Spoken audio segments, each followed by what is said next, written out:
Salam, Bapak, Ibu, Saudara-saudari sekalian. Selamat sore, salam sejahtera bagi kita semua. Saya, Sukardi Sembiring BBS, akan memberikan kesaksian tentang Allah Esa atau Gereja Alkitab Allah Esa. Jadi selama ini saya bergereja di gereja adat, di kesukuan sejak 53 tahun yang lalu sampai dengan sekarang. Ya, selama ini kita merasa nyaman, kita merasa enjoy, tidak ada masalah. Kita sepertinya bagai tradisi saja ke gereja ketika hari Minggu, kemudian pulang, kemudian mengadakan persekutuan atau retreat atau dan lain-lainnya. Ya, seperti itulah selama ini kegiatan-kegiatan kita di gereja saya yang lama. Ya.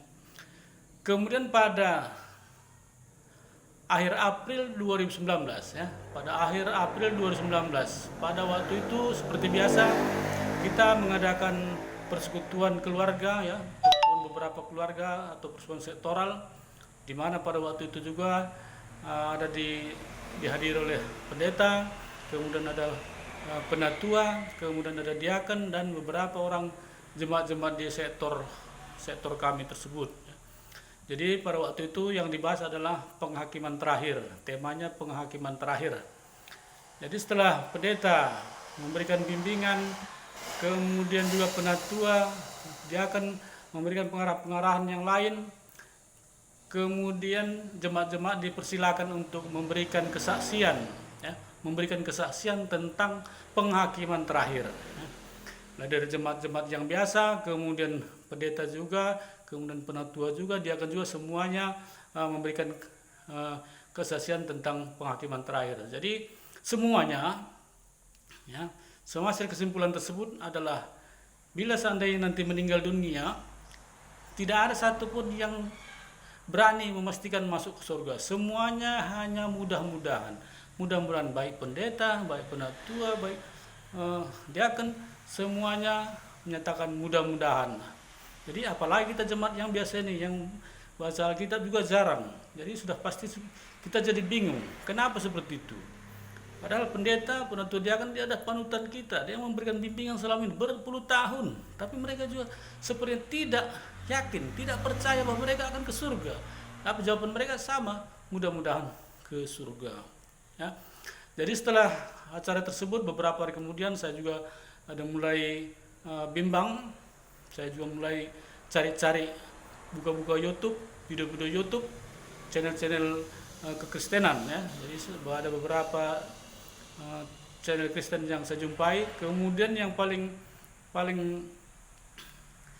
menarik hati saya adalah channel dari Pendeta HTD. Pendeta HTD. Jadi pada waktu itu saya ingat betul sekali bahwa judul yang pertama sekali video YouTube yang saya dengarkan adalah menuduh Yesus bukan Tuhan. Modalnya gagal paham. Ya, itulah temanya, menuduh Yesus bukan Tuhan, modalnya gagal paham. Ya. Jadi saya ada beberapa kali mendengarkan video tersebut. Kemudian saya juga mencari-cari video-video yang lain dari Pendeta HTD. Ada beberapa, mungkin sekitar 6 atau 7 video yang saya dengarkan, ya.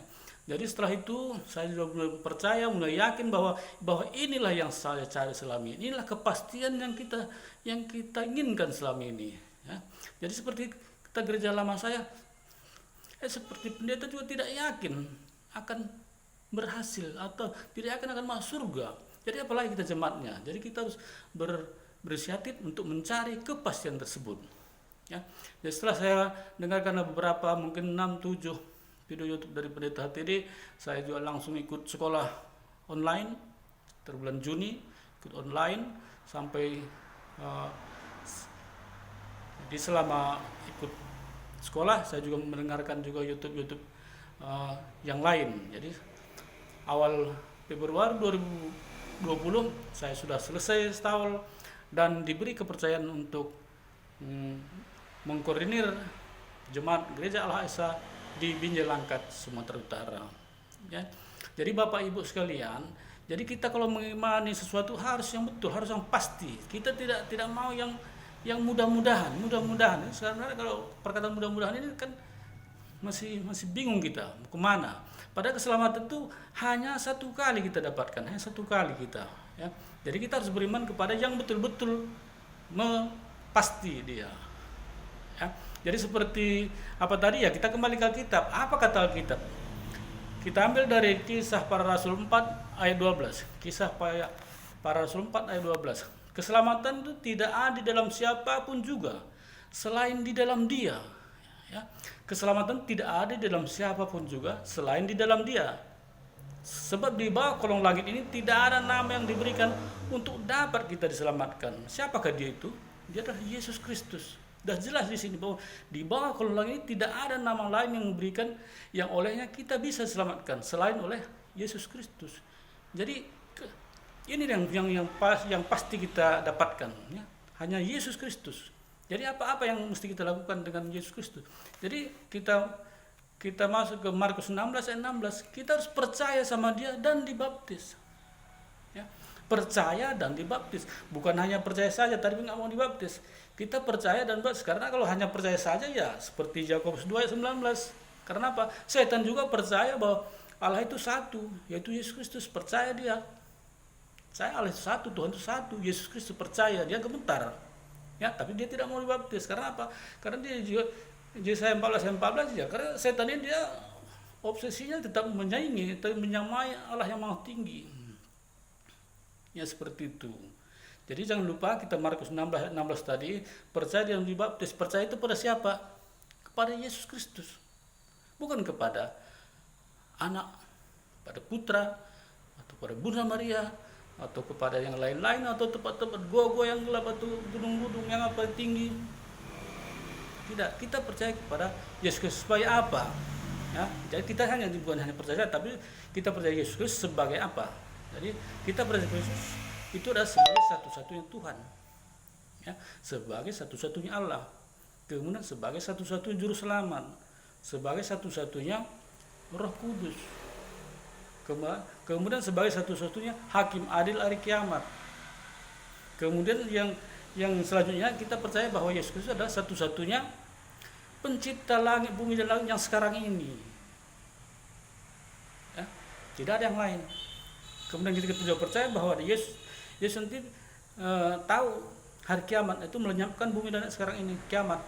Kemudian yang terakhir adalah kita percaya bahwa Yesus satu-satunya pencipta bumi dan langit yang baru nanti. Ya, yang baru menurunkan Yerusalem, kemudian menciptakan neraka. Ya itu yang kita percayai. Bukan kita percaya kepada yang lain-lain, kepada anak, kepada putra, kepada tidak. Seperti itulah ya. Itulah kita percaya kepada. Kalau kita sudah mempercayai tersebut, kita akan mau dari kita dibaptis. Ya, seperti di Yohanes 3 ayat 5. Itu baptis air dan baptis roh. Karena apa? Kalau tidak baptis air dan tidak baptis roh, tidak mungkin masuk kerajaan Allah. Yohanes 3 ayat 5. Jadi syaratnya masuk ke surga itulah pintu gerbangnya adalah Yohanes 3 ayat 5. Harus baptis air dan baptis roh, tidak ada cara yang lain. Nah, kemudian baptis air dan baptis roh itu jangan salah. Kita harus tetap mengikuti pedoman dari Alkitab. Karena apa? Di Yohanes 3 ayat 5 tadi baptis air itu kita lihat konteks waktunya. Jangan waktu Yesus jadi manusia dan waktu Yesus sudah di surga. Jadi setelah Yesus naik ke surga, baptis air itu dalam selam, telentang, dewasa dan dalam nama Tuhan Yesus Kristus. Itulah baptis air setelah Yesus naik ke surga.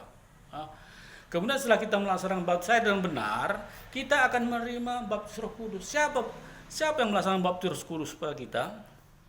Yang melaksanakan baptis Roh Kudus pada kita itu adalah Yesus Kristus sendiri.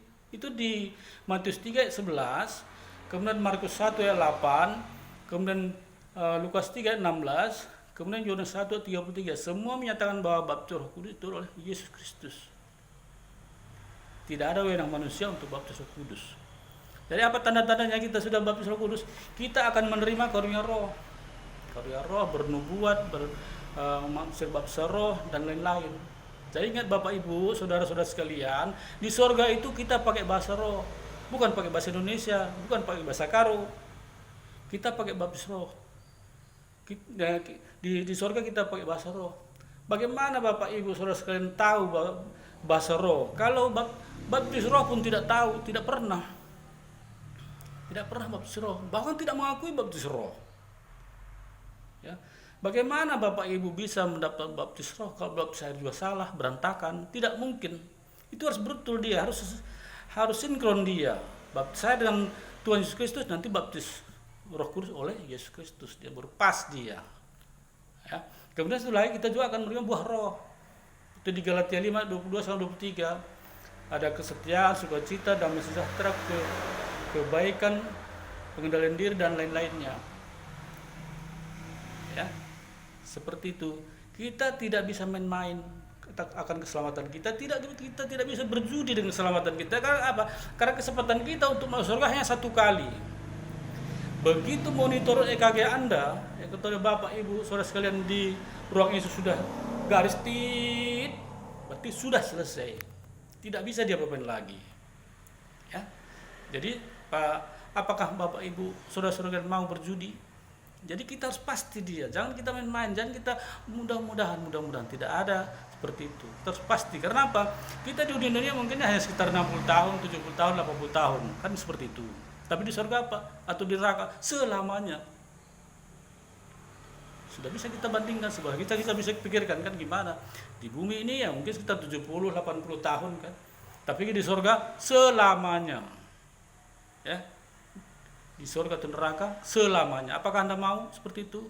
Jadi mari kita mengimani yang betul-betul pasti. Tidak ada kata mudah-mudahan.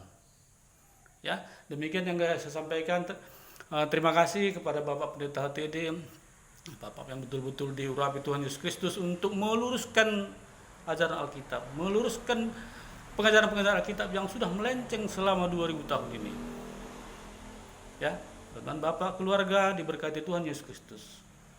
Tuhan Yesus Kristus Allah yang benar memberkati kita semua. Salam, haleluya. Amin.